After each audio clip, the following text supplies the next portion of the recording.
Hey everyone, Dukaness here with a video to make the Aksis Challenge Mode a little easier on you and your fire team.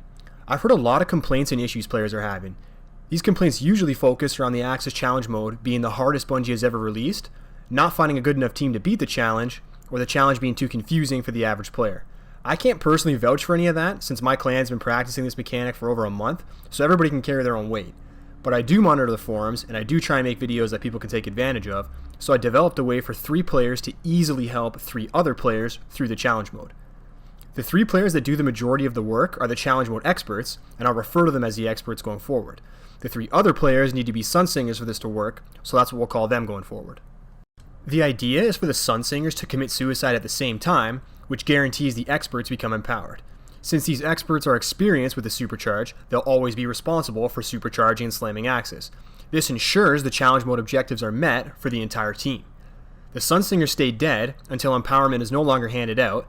They then resurrect and support the experts in the damage phase. Let's talk about who this strategy is for before we go through the play-by-play or a more detailed breakdown. Some players don't have the time to learn how to do challenge mode. Some players do have the time to learn, but they don't have the skill or reaction time to reliably make their supercharger slam consistently. Like I said, I can't personally vouch for those facts, nor would I ever call someone unskilled. I'm just regurgitating what I've read on the forums. If you fall into those buckets, or you know someone that does, this strategy could definitely help you. I want to make it clear that if you're planning on running challenge mode week after week, you're better off learning the proper way or teaching your friends the proper way. That's better long term. But this method is great if you just want the emblem and loot one time, or if you don't mind doing most of the work week after week. Lastly, some teams might actually prefer this method over their current method because it eliminates all communication. You can actually run this strategy without uttering a single word on the headset. It's kind of like back in the Vault of Glass days where the people furthest from Atheon were the players who were teleported. Well, before Bungie patched that. All you're doing is manipulating the fight to have 3 preferred players be the empowered team. The only trade-off being that you need 3 Sunsingers. Let's go over a play-by-play for some more detail.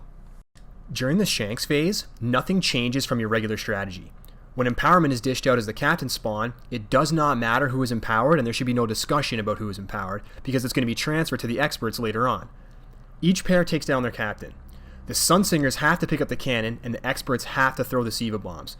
This is because Aksis teleports after he's hit with the last bomb. For the timing to work out, the experts need to be empowered when they throw the last bomb.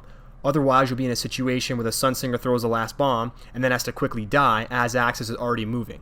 It cuts it too tight, so it's just better if the experts throw. After picking up the cannons, the Sunsingers will take out their 3 servitors. I recommend bringing the cannons to this spot right here in the middle and then suiciding. You'll resurrect right beside the cannon and be able to DPS Aksis immediately after respawning. Once the Sunsingers are dead, the 3 experts will become empowered automatically. They'll then get into their empowerment positions and throw their last bombs, causing Aksis to teleport. One Guardian supercharges, another stuns Aksis. Aksis teleports for the second time. One Guardian supercharges, another stuns Aksis. After the second Aksis stun, empowerment will be distributed for the 3rd and final time in that rotation. The Sunsingers can now resurrect themselves since there's no more opportunity for them to be empowered. The 3 experts will supercharge and stun Aksis one last time, and the whole team damages Aksis. You simply rinse and repeat this until Aksis is dead. Even with half of the team dead for part of the fight, there is more than enough time to get your damage in. While on my defender, my team was able to kill Aksis in 2 phases using this strategy. If we can do it in 2, your team can surely beat it in 3 or 4. In case teams are struggling with damage, let me give you a few of my best practices. Stacking a Weapons of Light bubble and a tether gives an 82% damage increase for the entire team, so that's obviously recommended.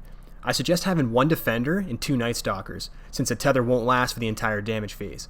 Having a second one to follow up will give you bonus damage for the entire phase. I recommend the Sunsingers use fusion grenades with Touch of Flame and Viking Funeral. Each Sunsinger can add 15% damage for their team by stacking Viking Funeral 3 times. Fusion grenades are the preferred choice since they stack Viking Funeral twice, once when they stick and once when they explode. The Sunsingers should be the players using the cannons because they can actually throw grenades while shooting the cannon, as I'm showing here.